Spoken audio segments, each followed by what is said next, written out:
The cost of selective broadcasting is a call for transparency in American media and our government leadership. Proverbs 18:13 tells us this: to answer before listening, that is folly and that is shame.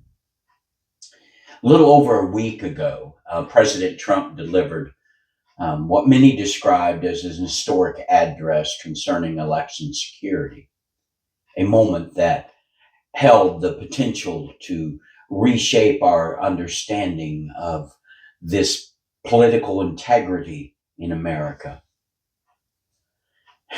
But yet, rather than turning into for what is presented as a significant national address, we saw major networks like NBC and ABC, they chose not to air it. And this decision, it sparked a firestorm of debate about press responsibility, accountability, and transparency in a country that prides itself on democratic principles. But underlying in all this are some truths we're not aware of. And so it's spin as an attack on this and an agenda on this and the political and the spin really was crazy. And our President Trump, he was quick to respond, suggesting that such decisions ensure the protection of the radical left. Chuck Crawford even chimed in from the House Intelligence Committee. He's the chairman. Echoed this sentiment, describing the network's refusal as an elaborate cover-up. And these reactions are a reflection of narratives that is growing louder and louder in our divided media landscape in America. The suspicions that the stories we're told or not told are less about providing factual information and more about pushing political agendas. And I, as a Christian, don't like that. I like to make my decisions based upon facts. I don't need government leaders, nor do I need media telling me how to think and what to say. And see, I am a devout Republican indeed, and an engaged citizen in my community and the world around me. I believe we must take a moment to pause, though, and to reflect upon what is at stake here. All these talking heads trying to tell us how to think and what to do. You see, these broadcast networks, they have a wide leeway when it comes to choosing what to air. They are not legally obligated to cover every presidential address in prime time. Now, they cover it in other ways, but they're not required to do this. And I ask, was this address not available to stream digitally? Yes, it was. It was reaching an audience in a different format.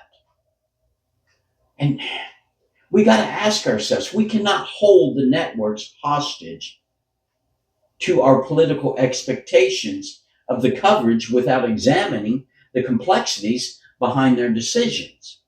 We as Christians must make wise decisions, not based upon what they tell us, but based upon what God speaks to our inner person.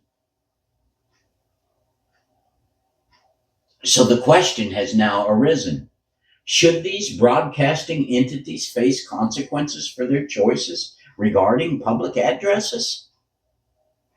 We have a senator, Senator Mullins, who proposed election security crackdown, and he suggests that an urgent push for accountability with media.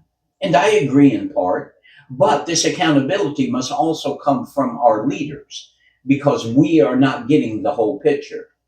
Yet, in our haste to demand these answers, we must challenge ourselves to see beyond the surface of all this debate, because they all have their little agendas.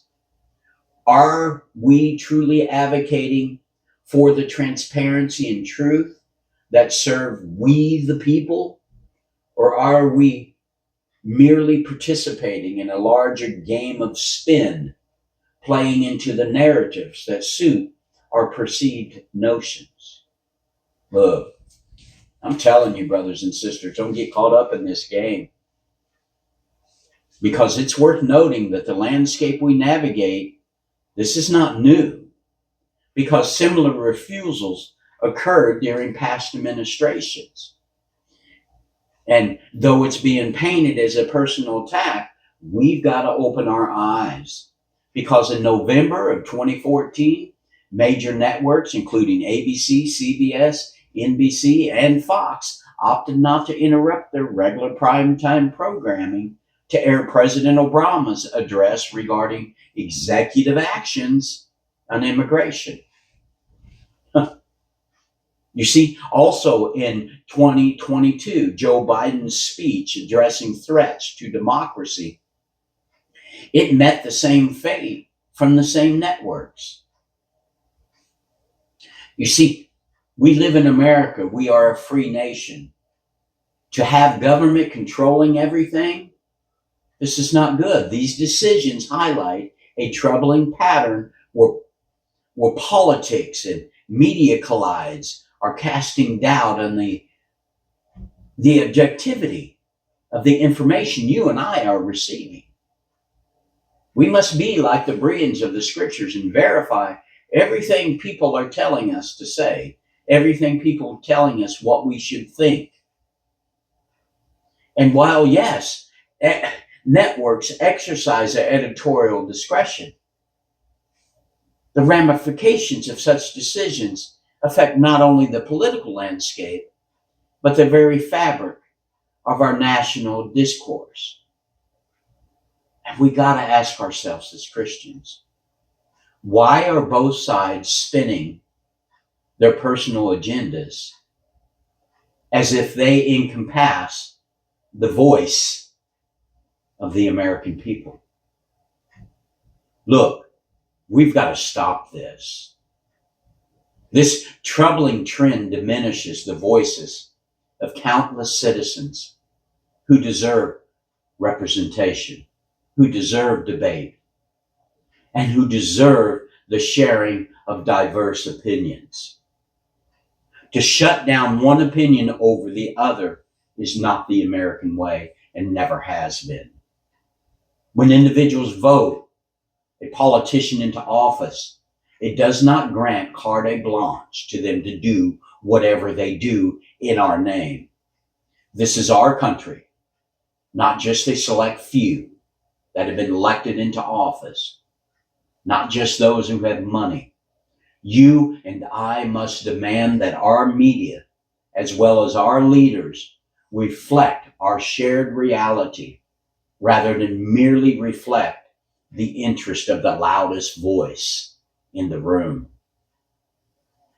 As our nation grapples with these complex issues, it is imperative that you and I challenge ourselves to seek the truth, to engage with differing opinions, and to demand transparency and candor from those who shape or want to shape our understanding of the world around us.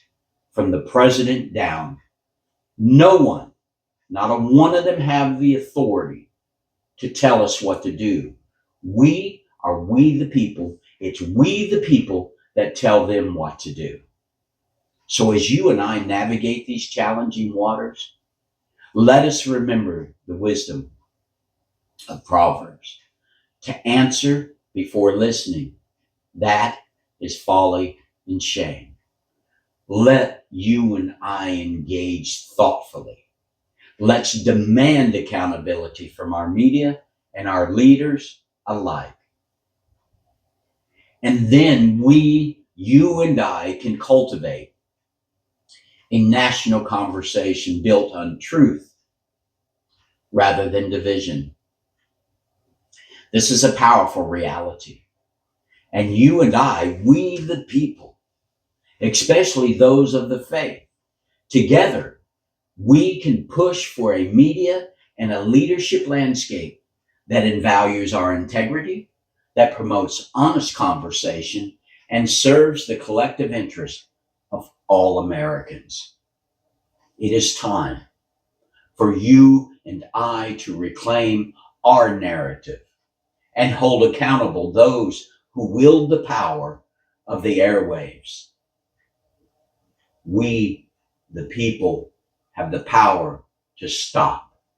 But if we bow in our responsibilities and bend a knee to these talking heads, we have no right to complain what they deliver to us. But when we speak as a collective, we can affect change.